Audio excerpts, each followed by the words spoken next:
Hola a todas, soy Sandra Gómez, fisioterapeuta, sexóloga y amante de la divulgación femenina. Bienvenida a este podcast, Tu Salud Femenina. Mitos los derrumbaremos, falsas creencias las dejamos atrás. Lo invisible, aquí lo convertimos en protagonista. Vamos a explorar juntas, a sorprendernos, a reír y sí, algunas veces a exclamar ¡wow! No lo sabía. Prepárate un té, un café, ponte cómoda y acompáñame. Bienvenida a Tu Salud Femenina. Bienvenidas amigas a Tu Salud Femenina. Hoy estamos en un episodio muy especial, hablaremos sobre la sangre del cordón, o mejor dicho, la sangre de tu bebé. Es un día muy especial porque voy a invitar a una gran profesional a la que admiro muchísimo y a la que puedo decir también que es una amiga mía, que es Naza de Comadrona en la Aula. Pero antes de eso os voy a decir que ella nos diría, no les sobra, no se tira, les pertenece, la sangre del cordón no existe, es sangre del bebé. Que son palabras que rescato de ella, de muchos de sus podcasts, de mucha información que ella da sobre este tema. Así que es una suerte tenerte aquí con nosotras, Naza Comadrona en la Ola, que os voy a contar que es matrona, IBCLC, docente, divulgadora, que ha escrito un libro maravilloso y un cuento precioso. Así que, amigas, aquí la tenéis y vamos a charlar un poquito con ella. Bienvenida, Naza. Gracias, Sandra. Un placer estar aquí contigo en tu podcast, que me hace mucha ilusión. Y bueno, vamos a hablar de este tema que es importante, que nos apasiona y yo, que estábamos hablando un poquito nosotras antes, sobre todo es que la información llegue completa y no sesgada, ¿no? Que para mí el punto de mayor controversia es que la información llega bastante sesgada o a medias a las familias y a las mujeres. Así que nada, pues un placer. Pues vamos a empezar, amiga. Venga, Empezamos un poco por la historia, ¿te sí, parece? Para ti, perfecto. ¿cuál fue el punto de inflexión en la historia donde se empezó a realizar un pensamiento temprano? ¿Cómo era antes y qué cambio ha ido para normalizar esta práctica? Pues mira, hay muchos estudios, mucha bibliografía que cita esto, ¿no? Y que dicen, en la naturaleza, en el resto de mamíferos, nadie, ni siquiera los veterinarios, interfieren, ¿no? En cuando nacen las crías, en lo que se hace o se deja hacer con el cordón. O sea, se permite como que el circuito fetoplacentario de las especies es diferente, ¿eh? No es igual en el resto de mamíferos que en el ser humano. Las placentas y la forma que o sea, la solución que la naturaleza ha encontrado a cada especie de mamíferos varía. Pero el caso es que nadie interviene, o sea, aquello se completa y nadie duda, cuestiona, hace nada, ¿no? Pero en el caso del ser humano, eh, pues cuando se medicalizaron los partos, cuando se trasladó el parto de las casas a los hospitales, ¿no?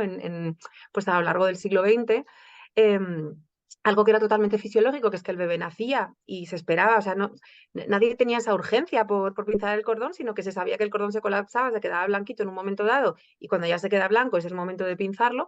Pues cuando este proceso cambió y se trasladaron la mayor parte de los partos a los hospitales, por una cuestión práctica, es que en cuanto el recién nacido nacía, ¿no? Ya no se dejaba con la madre, como se ha hecho siempre, o sea, toda cría de mamífero nace y la madre empieza a lamerlo, se acurrucan, el bebé la busca, ¿no? Pues en el ser humano esto era igual, pero claro, en los hospitales, ¿qué pasaba? Pues que había que separar ese bebé de la madre cuanto antes.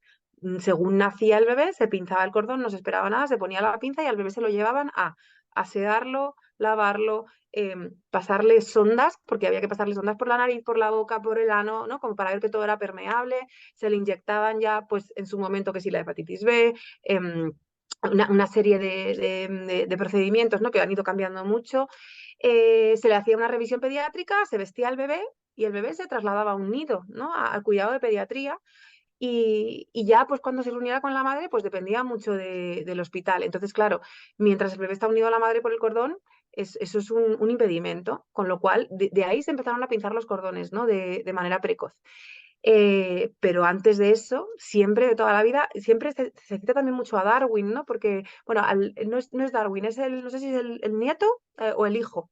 Lo tengo que volver a mirar, pero hay un párrafo muy bonito, ¿no? Que ya dice, es que no se debe interferir en el pinzamiento del cordón porque toda esa sangre debe volver al recién nacido y es importante para él. O sea, que es algo bueno, pues que se empezó a hacer sin ningún tipo de cuestionamiento, ¿no? Era como, bueno, pinzamos, a ver, el bebé no se muere. Pues ya está, separamos y no miramos lo que estamos haciendo ni las repercusiones que puede tener esto.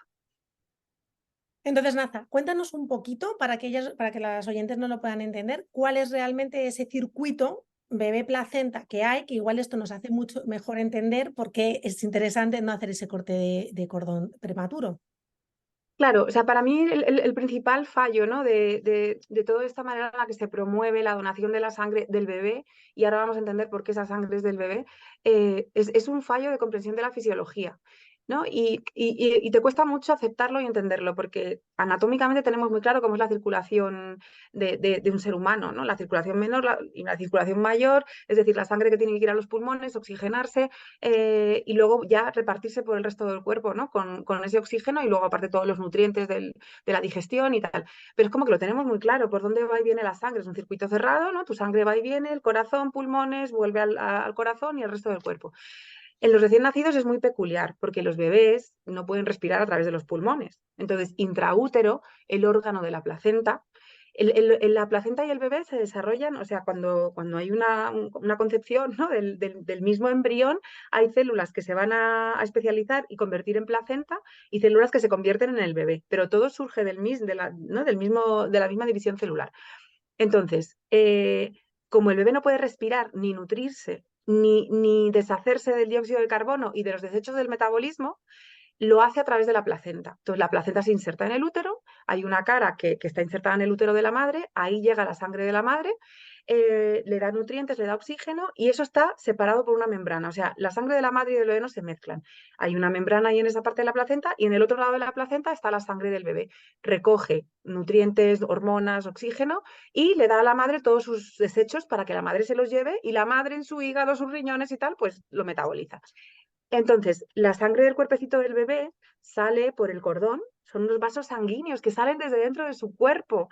Y lo que pasa es que el cordón es gelatina que protege esos vasos sanguíneos para que no se rompan, o sea, para que el bebé no tenga accidentes, ¿no? Entonces, son 3 vasos sanguíneos que salen del cuerpo del bebé, recubiertos de gelatina. La sangre sale de ahí, va a la placenta, recambia, no se mezcla con la de la madre y vuelve. Y se reparte por todo el cuerpo del bebé con ese oxígeno, esos nutrientes. Los pulmones no son funcionales, están como si fueran 2 globitos sin inflar, ¿no? Cada pulmoncito con cierta cantidad de líquido, porque es así como tiene que ser intraútero. Y como esos pulmones no están respirando, pues llega muy poquita sangre con oxígeno para que ese tejido esté vivo, ¿no? Y madure y se desarrolle. ¿Qué pasa al nacer? Que cuando el bebé entra en contacto con el aire y respira por primera vez, claro, se hincha de aire, entra aire en los pulmones, que ahora sí se tienen que expandir con toda una serie de procesos, de surfactantes, o sea, de todas estas cosas y de toda esa sangre que antes salía del cuerpecito del bebé a la placenta, claro, ahora el cuerpo del bebé dice, ostras, que los pulmones ya funcionan, se tienen que llenar de sangre, o sea, los pulmones tienen que estar llenos de sangre para que se produzca el intercambio de gases. Es que es una cosa de anatomía y fisiología tan básica, entonces toda esa sangre se redistribuye, ya no va a la placenta, sino que va a los pulmones, se expanden y el bebé empieza a respirar. Cuando tú esperas a que la naturaleza cumpla con sus tiempos, en una cuestión de 3, 5, a veces 10 minutos, ¿no? Depende un poquito del proceso de parto, de cada, todo es muy individual, la placenta se colapsa, el cordón se colapsa, se queda blanquito y ya no hay sangre que volver al bebé y, por supuesto, el bebé ya no envía sangre a la placenta. Entonces ahí todo ha terminado, se ha colapsado y ese es el momento fisiológico de pinzar el cordón. De hecho, cuando el cordón se queda blanquito es porque se ha quedado aplastado, por eso decimos colapsar, y si tú lo cortas, el bebé ya no pierde sangre. O sea, la pinza de plástico que se pone en los hospitales es una doble protección. Ahora, claro, si tú cortas ese cordón nada más nacer el bebé, que no se ha colapsado, que la sangre del bebé todavía está saliendo y la placenta le está devolviendo lo que queda en su circuito, si tú no pones una pinza, el bebé se desangra, y eso lo sabemos, porque hay una cosa que se llama, es un accidente obstétrico de rotura de cordón, el bebé nace, a lo mejor tiras demasiado, el cordón es corto y se rompe. Lo primero que hay que hacer es clamparlo, porque sabemos que el bebé se va a desangrar, como si a ti te abren aquí el cuello y te empiezas a desangrar, pues lo mismo, el bebé se desangra por el cordón, porque la sangre que sale por ahí es suya. Entonces, como o sea, yo no entiendo por qué cuesta tanto ver este circuito, ¿no? Entonces, cuando hablamos de sangre de cordón, estamos hablando de la sangre del bebé que pillas en el cordón. Tú cuando te hacen una analítica, no dices, me van a sacar sangre del brazo, ¿no? O sea, dices, me van a sacar sangre mía, o sea, esa sangre es tuya, no es sangre de brazo, como si el brazo fuese un ente, un ser vivo aparte, ¿no? Independiente de ti.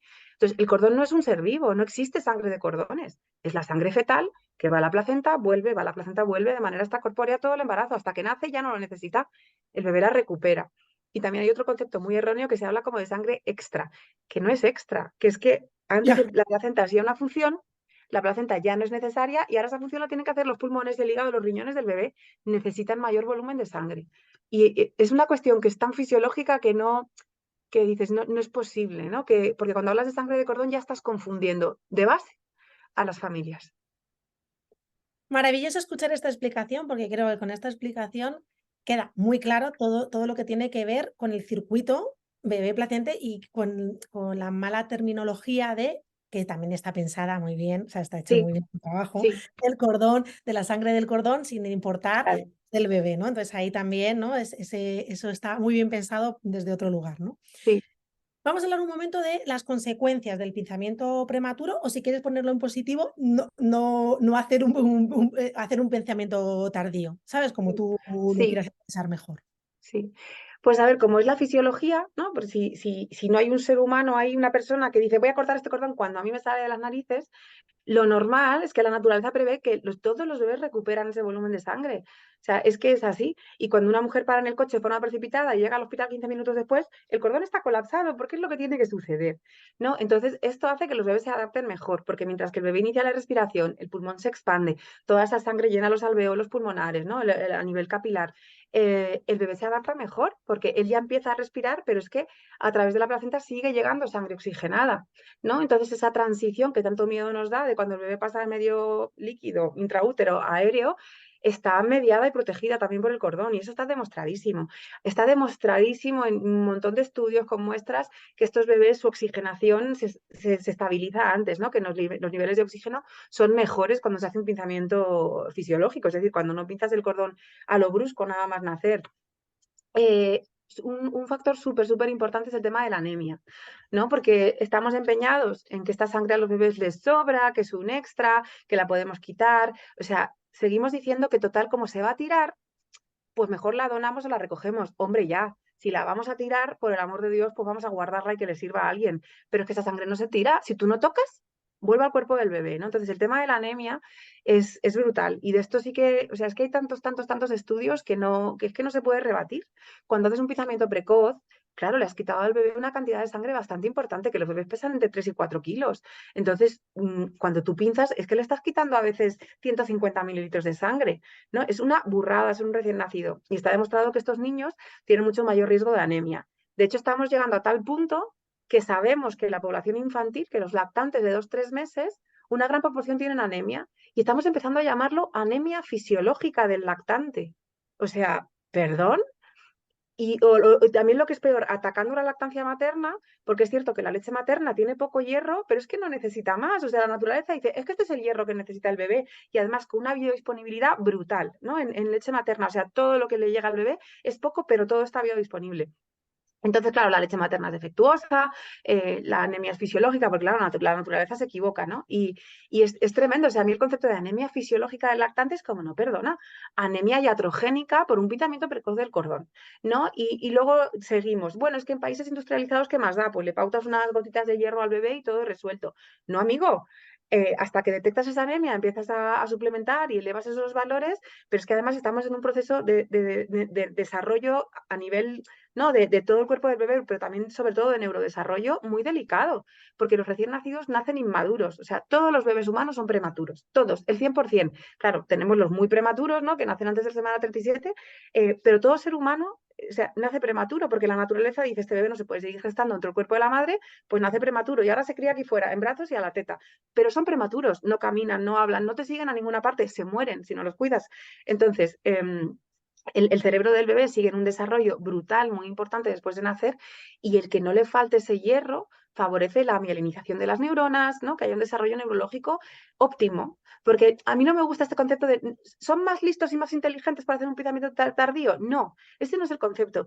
Es que permitas que ese desarrollo sea el óptimo, o sea, el que está concebido para ser, ¿no? Y también hay muchos estudios de esto que hablan de un mejor desarrollo neurológico en el bebé al que no se le pinza el cordón, porque esta anemia tiene esta consecuencia. Y por mucho que des gotitas de hierro con 5 o 6 meses, ¿no? O adelantes la alimentación complementaria, el daño ya está hecho. Entonces, a mí el tema de la anemia me parece de escándalo. Y que volvemos un poco siempre a esta parte de la medicalización. Y es que, primero, perdón, estropeo todo y luego lo parcheo. Y el Sí, parcheo es como, bueno, es que esta es la solución, no hay ningún problema, no pasa. No, pero que ¿por qué no nos vamos al origen? El claro. origen es por qué hacemos este tipo de pinzamientos. Vale, ya entendemos que podemos parchear, ¿vale? Que hay un montón de cosas Sí, médicas que podemos sí, parchear. sí, Pero sí. ¿por qué vamos a ir al parche? Vamos a poner el foco en que este parche no se tenga que dar. Vamos a poner el foco en el comienzo, en el nacimiento y cómo empieza toda la parte fisiológica de este bebé, no teniendo que hacer ese corte prematuro. Sí, totalmente. Es que además es como un desprecio, ¿no? Es algo muy de nuestro momento histórico, tecnológico, despreciar la naturaleza, ¿no? Como que todo está mal hecho, todo falla, todo. No, perdona, la naturaleza hace las cosas bien. Y cuando falla, cuando se desvía, porque en la naturaleza hay procesos que no se completan bien, pues para eso intervenimos y estamos los humanos, la medicina, la tecnología. Pero en el mecanismo que funciona, porque tienes que estar metiendo las manos y causando daños, ¿no? O sea, es que no es ético, o sea, es tremendo. Y luego también a nivel del sistema inmune, porque ahí entra el tema de las células madre, ¿no? Igual que decimos que esa sangre se tira, que total ese hierro le sobra, que total eso da igual, pues pensamos que todas esas células madre están ahí pues por error y porque sobran, entonces ya que sobran, pues las cogemos y las aprovechamos, porque efectivamente toda fuente de células madre tiene muchísimos usos y ahí no vamos a negar, pero es que esas células madre deben volver al cuerpecito del bebé, forman parte de su sistema inmune, se establecen en su médula ósea, ¿no? ¿Y de dónde donamos las mayores células madre? Pues de la médula ósea. Y resulta que al bebé nada más nacer, impedimos que esas células se establezcan en su médula ósea, que formen parte del sistema inmune y que ese bebé que tenga el mejor inicio posible, ¿no? En la vida. Y incluso se sabe que bebés, o sea, los partos son procesos a veces duros, ¿no? Para los bebés, y aunque nazcan bien, la mayoría de veces nacen bien, no tienen ningún problema, hay pequeños daños a nivel oxidativo, ¿no? Que no somos capaces de ver, y ahí están las células madre para reparar los tejidos, pero si tú le quitas toda esa cantidad y te lo cargas, hay un estudio muy interesante, ¿no? Que está subido en la bibliografía de mi web y del ebook y todo esto, que se titula El primer trasplante de células madre en el ser humano sucede al nacimiento, ¿no? Y no es un trasplante, es que si tú no tocas, el bebé tiene las células madre que tiene que tener. Y se relaciona, pero esto no se habla en ninguna parte, se relaciona el pinzamiento precoz con que luego estos niños, ellos mismos puedan desarrollar enfermedades relacionadas con la falta de células madre del sistema inmune, ¿no? Y ellos hablan de enfermedad pulmonar crónica, asma, diabetes, epilepsia, parálisis cerebral, enfermedad de Parkinson, infecciones y todo tipo de neoplasias. Entonces, claro, eso de que no pasa nada, pues porque nadie ha investigado qué pasa por hacer un pensamiento precoz.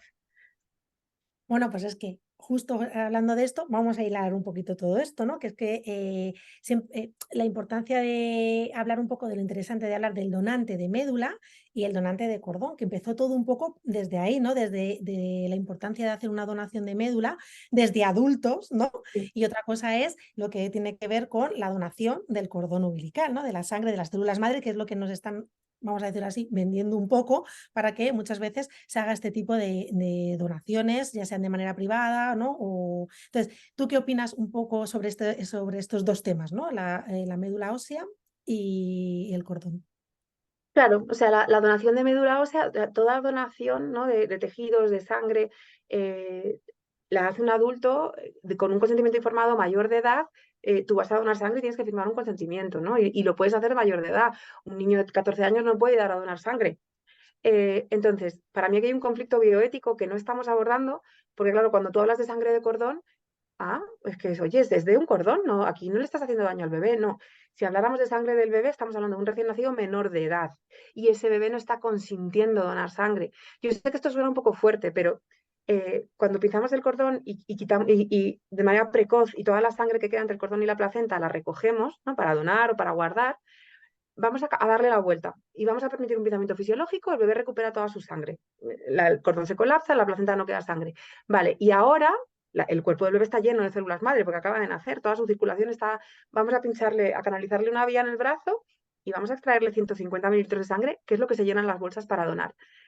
Eso lo haría, o sea, lo haría alguien, es exactamente lo mismo, pero en vez de pinzar la vena o la arteria umbilical que pertenece al bebé, estás pinzando la vena del brazo. Entonces, es como muy duro verlo así, pero es que es la pura realidad. Entonces, para mí hay un conflicto bioético de entrada. Un recién nacido no debería poder donar. Y sus padres no pueden decidir por él porque un menor de edad no puede donar. Em, entonces, eso por un lado. Por otro, es cierto que se empezó a donar la sangre de los bebés porque, como se pinzaba de manera precoz, claro que sí dijeron, ostras, pero es que el cordón está lleno de sangre y esto está lleno de células madre. Joder, pues en vez de tirarlo, vamos a recogerlo. Claro, o sea, desde ahí sí, pero cuando seguimos avanzando y decimos, no, no, perdona, es que esta sangre es del bebé y el pinzamiento fisiológico tardío está demostrado que beneficia al bebé, ya no podemos hacer esto porque bioéticamente no es correcto. Entonces, la donación de médula es de adultos, es verdad que es un proceso más complejo. De entrada no lo es, hacerse de médula es muy fácil. Tú vas, rellenas una ficha, te sacan analíticas y ya está tu ficha de donante hecha, ¿no? Miran o sea, para luego ver la compatibilidad y tal, y ya está tu ficha hecha cuando una persona necesita una donación, ¿no? de precursores hematopoyéticos y tal, van a mirar las fichas y dicen, mira, esta persona parece compatible. Entonces ya te avisan, tienes que ir al hospital y es cierto que es un proceso más cruento, pues te tienen que poner una epidural, una anestesia, pinchar la médula ósea que se suele hacer en la pelvis, ¿no? Y de ahí extraer. Pero bueno, es que es el procedimiento correcto, porque es el adulto que dona. Cuando se vio que en la sangre, en el cordón, pero que es del bebé, también había muchas células, dijeron, jo, pues esto más rápido y más, como, más fácil. Pero también hay otras cosas que no se cuentan, ¿no? Y ahí vamos a dar unos consentimientos, una información adecuada. Lo que realmente se extrae de los bebés pobrecitos míos es una muestra tan pequeña que, por ejemplo, para adultos no vale. Es verdad que vale para otros niños, es verdad que es más inmediata, porque no tienes que llamar a esa persona, que por tanto la médula ósea es un poquito más complejo, pero también tenemos que saber y esto lo dice la Organización Nacional de Trasplantes, ¿no? Que tiene colgado el plan de donación de médula ósea, de sangre de cordón umbilical, entre comillas, y te dicen que al final, pues que de las donaciones de sangre de los bebés se desechan hasta el 70% de ellas, porque no tienen suficiente celularidad, porque la recogida no ha sido correcta. Entonces, realmente, si un 70% de estos bebés les estamos quitando sangre y al final no se va a beneficiar ni el bebé ni otra persona, y te dicen que, o sea, que el procesamiento de donación de médula ósea o de células periféricas, ¿no? Que también hay otro proceso, se obtiene mayor cantidad de células, o sea, hay una mayor celularidad, pues realmente por lo que habría que apostar es por fomentar, ¿no? Que aumenten los donantes de médula ósea. Yo muchas veces a las familias yo nunca intento convencerlas de que hagan o no hagan, solo me aseguro de que tengan la información completa, ¿no? Y dices, a ver, si quieres hacer un acto altruista porque es precioso, porque es necesario, porque otra gente se beneficia, hazte donante de médula ósea cuando nazca tu bebé, ¿no? Las parejas, por ejemplo, la mujer recién parida, ¿no? Pero las parejas y la mujer, pues cuando deje la lactancia o cuando se pueda, pues en ese, o sea, simbólicamente, en vez de donar la sangre de tu bebé, hazte donante de médula ósea y hagamos crecer las fichas, ¿no? de donantes de médula ósea, porque sigue siendo más eficaz, hay mayor celularidad y sobre todo es lo éticamente correcto. Porque yo sé que no, es que puedes ayudar y claro, pero si también si todos donásemos un riñón, salvaríamos a mucha gente de diálisis, pero tú estás mejor con 2 riñones, ¿no? O sea, es que es una cosa, y sobre todo que no puedes hacer daño a un bebé y le estamos haciendo daño con un pensamiento precoz cuando realmente hay una alternativa que no hace daño a nadie, ¿no? Porque yo sé que es un tema muy sensible, o sea, que por supuesto hay veces que unidades de sangre de los bebés ayudan, pero se pueden hacer las cosas mejor. Al final de aquí, la pregunta un poco que ya has contestado, que yo también la contesto, hace falta es, ¿crees que se brinda la información a las familias sobre este tema o que se tiene más en cuenta un poco esta parte de negocio y también se da esa información desde el miedo, ¿no? Porque yo esto lo veo mucho también en consulta a las mujeres, ¿no? Que tomamos ciertas decisiones un poco desde la maternidad, pues el miedo, porque nos informan, nos dan la información que quieren darnos, al final todo esto de la información está muy sesgada, depende de quién venga, ¿no? De laboratorios o de gente que, vamos a decir la verdad también, que gana dinero, ¿no? Haciendo este tipo. Hombre, Así es la realidad. Entonces, la cuestión es, ¿se le da realmente a a la familia una información de los pros y los contras y todo esto que te acabamos de escuchar a esa familia antes de tomar una decisión clara sobre este tema? no se da información completa de ninguna de las dos variantes, ¿no? Tanto de la donación pública, ¿no? El hecho de que tú hagas una donación pública que está disponible en los bancos para todas las personas, y luego la recogida privada, ¿no? Que son dos cosas diferentes. Y para mí ninguna de las dos se da una información completa. La recogida privada son empresas privadas, que es un negocio, se mueve muchísimo dinero, pero no solo los laboratorios que al final cobran por el paquete, ¿no? Y por guardártelo, sino que el ginecólogo que te lo vende en la consulta, algunas matronas que también te lo venden en su centro privado, incluso fisios que yo digo, pero ¿cómo es posible, ¿no? También en sus centros vendiéndolo. Ellos ganan entre 200 300 euros por cada persona que consiguen que firme con esta empresa para guardar las células de su bebé para un supuesto uso propio, ¿no? en el bebé de adulto. Pero esto es una mafia que llega a tal punto, ¿no? Que, por ejemplo, esto es un caso muy reciente de una mujer que estaba hablando con ella. ella va a un ginecólogo privado que le hace el seguimiento del embarazo. Evidentemente, este ginecólogo tiene un acuerdo con X empresa. Entonces, este ginecólogo pasa los datos de sus pacientes a esta empresa, el teléfono y el nombre. Entiendo que con consentimiento. No lo sé si realmente siempre va a ser con consentimiento, pero esta empresa tiene el teléfono y el nombre de la mujer embarazada. La llaman por teléfono. Mira, soy del banco tal, ya te ha hablado tu ginecólogo de la recogida privada, sabes que si tu bebé tiene alguna enfermedad en el futuro, claro, esto es muy importante, además esto en desarrollo, en un futuro esto va a ser muy útil y tal. Entonces empieza ya desde la culpabilidad, ¿no? De cómo no vas a guardar esto para tu bebé si luego tiene una enfermedad, es culpa tuya que no se lo has guardado. Entonces hay mujeres que dicen, no, mira, es que yo me estaba informando que era un pinzamiento tardío, tal. No, es que es compatible, puedes hacer un pinzamiento tardío y luego recoger. Vamos a matizar esto, ¿no? Y luego les dicen, bueno, el pensamiento tardío hay gente no sirve para nada, en realidad hay estudios que dicen que no es bueno para los bebés, o sea, y cuando las mujeres se plantan y dicen, no, mira, lo he pensado, no lo quiero, entonces dicen, ¿estás segura? Deberías hablar con tu ginecólogo. Ostras, porque el ginecólogo le va a decir, ¿cómo no lo vas a guardar? Tú sabes lo que estás haciendo para tu bebé. Entonces, me parece una coacción, una mafia, o sea, para mí esta forma, ¿no? De telefónica y de coaccionar y de, ¿estás segura? Vuelve a consultar con tu ginecólogo, que ya comercial voy yo a contactar con él para asegurarme que te explica bien las cosas. Es que me parece que es denunciable, ¿no? Esta práctica. Y bueno, a nivel privado, a día de hoy, que sepáis que la Organización Nacional de Trasplantes y que la Asociación Española de Hematología, la europea, no recomiendan el uso autólogo no se ha demostrado. Creo que hay 9 casos de trasplantes en el mundo por enfermedades adquiridas, ¿no? Pero si tu bebé, si tu hijo desarrolla una enfermedad genética de base, o sea, una enfermedad que ya tenía congénita, sus células madres se desechan. O sea, de hecho, si un bebé desarrolla una... O sea, cuando tú donas sangre de un bebé y eso se procesa y hay algún problema, la van a desechar. No se la van a dar a nadie más, ¿no? Entonces, o sea, a nivel autólogo, a día de hoy, no sirve para nada. Después, en cuanto a que sea compatible, y aquí sí volvemos otra vez a la donación pública, y aquí es donde yo, o sea, si yo de verdad que las familias que quieren donar es un acto altruista y me parece maravilloso, pero con una información completa, ¿no? Entonces, para hacer una donación pública se debería esperar 1 minuto, 60 segundos, pero con reloj en mano, ¿no? Reloj en mano, el bebé nace, espero 60 segundos y después pinzo y todo lo que queda en el cordón y la placenta lo recojo y se guarda en un banco público.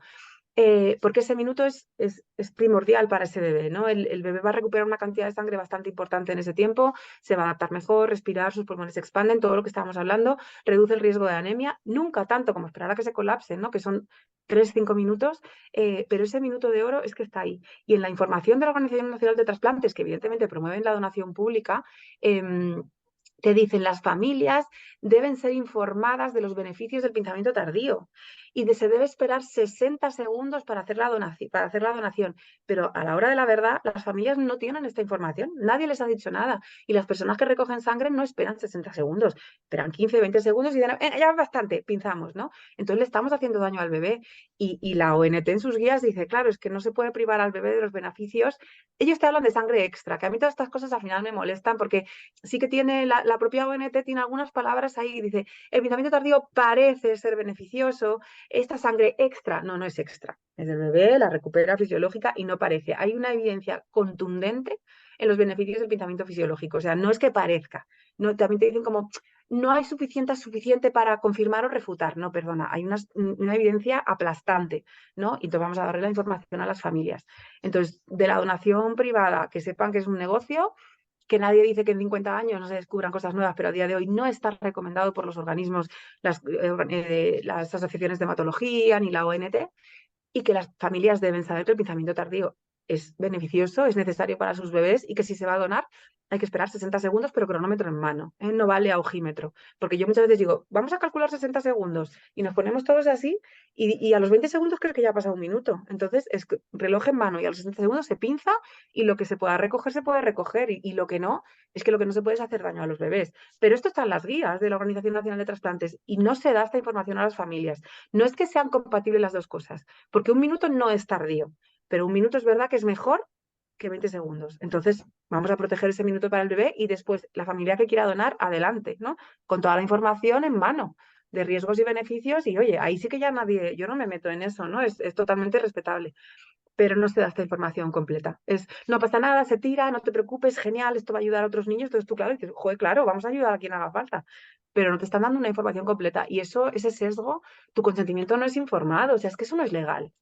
no se están haciendo consentimientos legales, te están mintiendo y evidentemente que todos la vamos a donar, pero si no te cuentan la realidad, ¿no? De quién es esa sangre, cómo funciona el circuito, que si tú no tocas el bebé recupera. Fíjate que la ONT en sus guías, ¿no? De cuando se informa a las familias para que hagan donación de la sangre de su bebé, te dice, a las familias se le debe haber explicado alternativas razonables a este procedimiento de la donación de sangre de cordón umbilical, como por ejemplo ser donante de sangre periférica o de médula ósea. Ninguna familia que te dice, quiero hacer donación, y le preguntas, ¿te han informado que la alternativa razonable es que tú te hagas donante de sangre periférica o médula ósea? No, eso no me lo han dicho. Esto viene en el consentimiento informado de la ONT, pero esta información no llega, ¿no? Entonces, como que parecemos siempre las mismas aquí, como yendo en contra, ¿no? Contracorriente, pero es que no se da una información completa. Y a mí eso me parece como muy, muy grave, ¿no? Porque ni es legal ni es ético. O sea, no hay ética detrás de esto. Entonces, simplemente es reflexionar y que está bien si queremos donar, pero vamos a proteger a nuestro bebé un minuto, ¿no? O sea, un minuto y después procesamos lo que quede. Y otra cosa que no se sabe y no se hace es que en la placenta, o sea, en lo que es el órgano, con un pinzamiento tardío, pero en el tejido de la placenta hay más células madre que lo que se puede recolectar quitándole sangre al bebé. Claro, no es lo mismo procesar un órgano, ¿no? Un tejido sólido, que tener ya una bolsita de sangre con todas las células ahí. Es más caro, pero no habrá que desarrollar la investigación vamos a recuperar todas las células madre que hay en esta placenta, que son muchas más, y dejemos tranquilos a los bebés. O sea que alternativas hay, porque a veces cuando te atacan de no, porque claro, porque hay que ayudar a otras personas y tal, dices ya, pero es que hay alternativas que no hacen daño a un recién nacido. Entonces, bueno, no sé, como que hay muchas cosas que seguir reflexionando, ¿no? Y para mí la clave está dar una información completa, que es la que creo que no se da. O sea, yo de verdad que no es como, no donéis, no. Si tú quieres donar, estás informado, adelante, ¿sabes? Es un acto altruista, pero vamos a hacerlo bien con ese minuto y vamos a hacerlo de manera informada. Y vamos a llamarlo sangre de los bebés. Estás donando sangre del bebé, porque es un eufemismo. Bueno, y que la realidad es que esto, bueno, esto pasa en muchas cosas de la vida de las mujeres, ¿no? En otros muchos aspectos, como tú y yo muchas veces hablamos, pero que cuando no se da la información completa y tú te fías claramente de esa persona que tienes delante de tú y que confías que es tu ginecólogo, tal, que te dice, ¿no? Y luego quizá pasa el tiempo, te empiezas a escuchar, a informarte, ¿no? Porque lo haces desde la visión de, bueno, es un profesional, lo que me diga será lo mejor para mí. Y al final es muy interesante que todas las que nos estén escuchando mujeres, que siempre reflexionemos, ¿no? O sea, como esto es lo que nos dicen, pero voy a buscar realmente ahora cuál es toda la información completa, ¿no? Los pros, Mm. los contras, ¿no? Todo este tipo de cosas. Y es que esto muchas veces no paramos a ello, no paramos y luego cuando lo hacemos a posteriori, nos pasa que cuando lo hablamos muchas veces en los partos, en no sé qué, no, cuando empezamos a informarnos, pero el tiempo ya ha pasado, ya, pues muchas veces hasta nos enfadamos, ¿no? De decir, si esto yo lo hubiera sabido, es que yo si hubiera tomado tal decisión. Entonces, por lo menos que este ratito que nos están escuchando, que nos lleven a la reflexión y decir, hey, cuidado, que esto no es todo lo que me cuentan, no me están contando toda la verdad, voy a informarme bien, voy a ver los pros y los contras y a partir de ahí tomo una decisión, ¿vale? Pero que teniendo toda esta información, que muchas veces no la Mm. conseguimos fácil. Bueno, ahora Sí, sí, porque tú la tienes muy fácil en tu web, que luego lo diré todo, para que todo el mundo se pueda informar, ¿no? Pero que, como también hablamos muchas veces, amiga, que quien nos siga a ti y a mí, todo esto también es un grupo sesgado, sí, mucha que no llega esta información, ¿no? Entonces es interesante. sí, sí, sí. Bueno, pues para ir acabando, amiga, para hacer un resumen, ¿no? Antes de tal, ¿podrías hacernos un pequeño resumen de los datos más importantes a tener en cuenta en este tema que para ti sean importantes? Venga, pues esto y esto creo que nos tiene que llevar a la reflexión. Sea, para mí lo importante es proteger al recién nacido, ¿no? O sea, todo recién nacido tiene derecho a la protección y a iniciar su vida en el máximo de salud posible, ¿no? Y eso incluye cosas como una asistencia al parto respetuosa con el bebé y con la madre, un pinzamiento fisiológico, que no toquemos los cordones hasta que se colapsen solos como manda la biología, que ese bebé se quede en piel con su madre, ¿no? A mí a veces porque volvemos a lo mismo, las mujeres tienen miedos, es que si no la guardo y luego tal, me siento mal, ¿no? Y dices, a ver, si es que cuando intentamos dar esta información como no sesgada y completa, no tenemos intereses ocultos. Yo no gano dinero con esto. Yo lo único que quiero es proteger a los bebés, porque alguien tiene que hablar por ellos, ¿sabes? Y sin embargo, lo otro es un negocio. O sea, a mí este acoso telefónico del comercial con el ginecólogo, con la matrona de turno, me parece de verdad. Es que yo creo que esto debería estar perseguido porque no es ético, ¿no? Entonces, como que busquemos información, que pensemos un poco cuáles son los intereses de cada uno y sobre todo que intentemos recopilar esa información completa. Y cuando tú ya tienes la información completa, tu decisión es informada y es, yo sé esto, pero lo voy a hacer aún así, voy a hacer el pinzamiento de un minuto, que sé que es bueno para mi bebé, pero yo quiero donar porque en mi familia hay un antecedente, porque siento que tengo que ayudar a esta persona. O sea, vale, pero lo haces de una manera que ya no es que total, esto lo van a tirar, ¿no? Porque muchas mujeres, a mí también me pasa que te contactan después y se sienten fatal cuando leen esto del pensamiento fisiológico. Se sienten mal, se sienten culpables. En cierta manera, tu divulgación les hace sentirse mal, ¿no? Y yo siempre digo, no es culpa tuya, o sea, ¿qué vas a hacer? No, ya no pasa nada, ¿sabes? Ya no se puede hacer nada, ya está, pero pues hay que divulgar porque las personas tenemos derecho a un conocimiento completo, ¿no? Yo creo que cuando hablamos de decisiones informadas, estamos hablando de información de verdad, de información que comprendemos y que es completa y que no se sesga hacia ningún lado. Porque yo no soy nada de extremos, pero cuando tú quieres solo presentar una imagen, estás sesgando. Y entonces la persona no está decidiendo libremente. O sea, se trata de libertad también, ¿no? Y yo le diría una cosa más a esas mujeres que nos pasa en estos ámbitos y en muchos otros, ¿no? Cuando, si lo llego a haber sabido, ¿no? Si no nos llega como la culpa, y es como, bueno, lo importante es que la información te ha llegado ahora y esta información es súper poderosa que se la cuentes a tus amigas, a otras amigas, ¿no? Y que esto vaya haciendo que esta tribu, ¿no? O que esta información vaya abriéndose camino hacia otras mujeres, familias, ¿no? En este tema por el cordón umbilical, todo lo que tiene que ver con la familia respecto a salvar y cuidar a nuestros bebés, ¿no? Entonces, Mm, todavía nos queda un camino, ¿no? Ellas o la familia tomó esa decisión pensando que era la mejor decisión, con lo que la información que le habían dado, que iban a ayudar. Y pues desde el mismo lugar amoroso en el que tú tomaste esta decisión y quédate con eso, que lo hiciste desde el lugar amoroso y de cuidado, vamos a llevarlo ahora a que le llegue esta información a amigas, ¿no? ¿No? Y como mm, conseguir un poquito que esto se mm. vaya abriendo, ¿no? Creo que más que pensar, que yo sé que es difícil, o me siento culpable si no hubiera tomado esta decisión, Claro, no vale la pena. claro, que desde qué lugar la tomé de un lugar muy amoroso, desde el cuidado, desde Claro. que cuidar a mi bebé lo máximo posible, quedarme con ese sentimiento bonito y ahora que la información te ha llegado, ¿no? Pues vamos a dar a nuestras amigas, compañeras, ¿no? Pues esta información. Sí, totalmente. Mm. Bueno, Naza, pues en el podcast Tu Salud Femenina tenemos dos preguntas clásicas, ¿vale? Vamos a hacer la pregunta clásica. Naza, desde lo profesional, ¿cuál es el consejo de esta semana para las mujeres que nos escuchan? Pues mira, yo les diría que intenten conectar, o sea, conexión, de verdad, con nosotras mismas, con nuestro cuerpo, con nuestras hormonas, o sea, con lo que somos, pero conexión, de verdad. O sea, estamos súper desconectadas, vivimos en un mundo de estrés terrible, de una visión, otra vez, volvemos ahora mismo sesgada de todo, ¿no? Yo pienso quizás más un poquito en embarazo, parto, crianza y tal, pero o sea, que cuando conectas de verdad, ¿no? Y te escuchas y es un ejemplo muy claro, pues con los bebés, estaría haciendo bien en cogerle en brazos, estaría haciendo mal, es como, ¿qué te dice tu cuerpo? ¿Qué te dicen tus sensaciones? ¿No? ¿Qué te dice lo más interno de ti? Yo creo que necesitamos mucho, mucho, mucho conectar para vivir desde otro lugar que no sea... Yo entiendo muchos miedos, muchas ansiedades, están ahí, a veces pasan cosas, o sea, que claro que sí, pero, pero es que estamos muy, muy, muy desconectadas, ¿no? Es como que vivimos en nuestro cuerpo, pero sin vivir en él. Entonces, de verdad que y sobre todo las mujeres embarazadas, es como conecta con tu bebé, o sea, siente cómo se mueve, realmente está ahí, está creciendo, te siente, te escucha, te oye, ¿no? Em, para que luego esa crianza no sea como un continuo. Y yo sí, últimamente tengo mucho ese pensamiento de que tenemos que conectar, independientemente de luego las cosas que surgen, dejan de surgir o cómo va el parto o yo qué sé, todas estas cosas, pero tiene que haber algo más, ¿no? No, yo siento mi cuerpo, conecto y confío, ¿no? En cómo están yendo las cosas. Sí, conectar con nosotras mismas.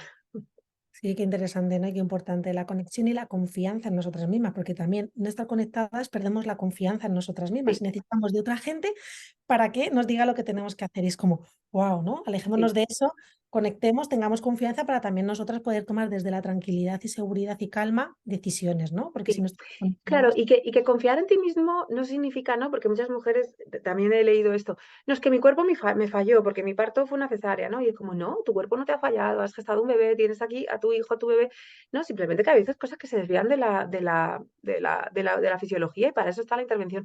O sea, eso no es que tengas que desconfiar de tu cuerpo, ¿no? O sea, confiar es simplemente en eso, en esa escucha, en ese conectar, en ese sentirte, ¿por qué me duele aquí? ¿Cómo estoy colocada? ¿Por qué me siento así? ¿Por qué no? O sea, simplemente desde ahí. Y cuando hace falta ayuda externa, perfecto, pero no tiene que ver con ese proceso de estar conectadas, ¿no? El hecho de que surjan a veces cosas que se nos escapan de las manos, bueno, pues entonces las vamos a atajar, pero eso, que no tiene que ver, ¿no? El confiar y conectar con que luego surjan complicaciones o algo que haya que abordar. Naza, olvidándonos de comadrona en la ola, sino de Naza, mi amiga, que quiera compartirnos, claro, desde más lo personal. La última pregunta, ¿cuándo ha sido la última vez que te ha esperado tu amiga a pensar en tu salud femenina? Pues mira, yo como llevo en un proceso de casi 5 meses de cuidarme de verdad, ¿no? No de, o sea, no de decirlo así y tal, sino de verdad de ver qué me estaba pasando a nivel de salud, a nivel de energía, a nivel de cómo me encontraba y tal. Llevo 5 meses eso, pues de mucho, mucho trabajo personal, físico, nutricional, de ejercicio, ¿no? Y de calma, o sea, como de salirme del estrés. Entonces, la realidad es que ahora mismo estoy en un momento en el que continuamente estoy pensando en mi salud. Pero, por ejemplo, ha sido un día como o sea, un ejemplo súper conciso y súper claro, ¿no? Me vino la regla hace 4 días eh, y tuve un ciclo de 28 días. Entonces, para mí es maravilloso. Yo tengo 43 años y mis ciclos normalmente eran de 25 días, 26, que es normal, los ciclos se acortan con la edad y todo, o sea, que no tiene nada de patológico. Pero claro, yo pensaba, si con 43 años puedo alargar mis ciclos porque alargo mi progesterona, ¿no? La fase lútea, pues toda esa salud que me llevo, porque la progesterona aporta mucha salud a las mujeres, de ahí la importancia de menstruar, ovular, ¿no? Y no suprimir con hormonas constantemente. Entonces, para mí, el ver mi calendario, ¿no? Y decir, este ciclo ha durado 28 días porque estoy mejor de salud, pues me hace sentirme muy bien, ¿no? Es como que pues lo que haces en tu día a día lo ves reflejado pues en que tu ciclo se alarga, por ejemplo. Y eso me hace sentirme muy contenta. Ay, felicidades. Y felicidades también te voy a decir porque has sacado un tema muy interesante y es que las mujeres debemos de mirar también nuestra salud desde nuestra ciclicidad, Mm, ¿vale? Que creo que tenemos muy olvidado, ¿no? Todo lo que tiene que ver con la ciclicidad, la menstruación, la ovulación, ¿no? sí, Y eso nos habla tanto, tanto de nuestra salud que entiendo sí, que tú, que tienes ese concepto cogido, digas, claro, wow, me encanta, ¿no? Otro dirá, y es como, cuidado, mujeres, aquí hay tantas cosas de las que podríamos hablar, tan sí, interesantes sobre sí, nosotras y nuestra sí, ciclicidad. Así que conseguir un 28, yo te digo que claro. felicidades, porque eso significa ejercicio, calma, bajada de cortisol, Nutrición, una sí. alimentación, exposición al sol. O sea que seguro que has hecho un montón de cambios, amiga. Claro. Y porque una vez me decía una mujer, pero también es saludable un ciclo más corto, claro. O sea, Sí, hay sí, mujeres sí. que menstruan cada 25 de forma, es su ciclo y es perfecto. Pero en mí, ¿no? Que por mi edad y eso y tal, veo que con cambios de salud consigo alargar mi ciclo, simplemente significa que tengo progesterona más días. O sea, alargo la fase lútea, ¿no? Es lo que se alarga. Entonces, de ahí, pues que una esté contenta porque lo que dices tú, pues ves reflejado lo que haces a nivel de salud, porque el ciclo menstrual, como bien has dicho, es un signo vital, ¿no? En las mujeres. La tensión arterial, la frecuencia cardíaca son signos vitales. El ciclo menstrual es un signo vital en las mujeres, que hablan mucho de cómo estamos a nivel de salud. Entonces es muy bonito como verte desde ahí también. Mira, ya que estoy también, ya cerramos. Yo tenía menstruaciones cada 21, que para mí eran pocas, y era todo mi nivel de estrés, no sé qué, no sé cuánto está. Y con todo este cambio de mi vida, ya tenía menstruaciones cada 25. Yo cada vez que me Mm, llegaba menstruación cada 25 y cada 26 era bueno, como, wow, maravilloso. Y además todo este cambio ya tal, me llegó a quedarme embarazada, aunque ya tenía mis pérdidas y tal, ¿no? Pero que antes, y eso tiene que ver mucho con todo este cuidado de... Entonces, cuidado, ¿eh? O sea, que es que yo cuando me has dicho 28 tal, he dicho, ole, o sea, es que ahí hay un cambio muy, muy importante y una mirada hacia nosotras mismas de decir, hey, voy pasada, aquí mi sí, cuerpo me está diciendo cosas y que cambiando ciertas cosas, fíjate cómo el ciclo ya va mejorando. Así que, amiga, mm, felicidades. sí, gracias. Ahí seguimos. Ahí seguimos, sí, sí. Bueno, buenos hábitos, ¿no? Ya coger como esos hábitos que el cuerpo los Sí, va cogiendo mejor. sí. Bueno, mujeres, dime. Piensas que no vas a llegar a eso, pero se vuelve hábito. O sea, al principio cuesta y yo pienso, ¿no? Pero la gente cómo hace para que eso sea hábito, pues se convierte en hábito. Sí, se convierte en hábito. Bueno, mujeres, esperamos que hayáis disfrutado mucho de este podcast, aunque colgaremos en redes sociales algunos fragmentillos para que también los podáis ver. Y además, hablando con mi amiga Naza, si en el email que habéis recibido veréis que tenéis un ebook que creó ella sobre el cordón umbilical. Así que os dejo que ella se despida y nos vemos en el siguiente podcast de Tu Salud Femenina. Hasta luego. Hasta luego.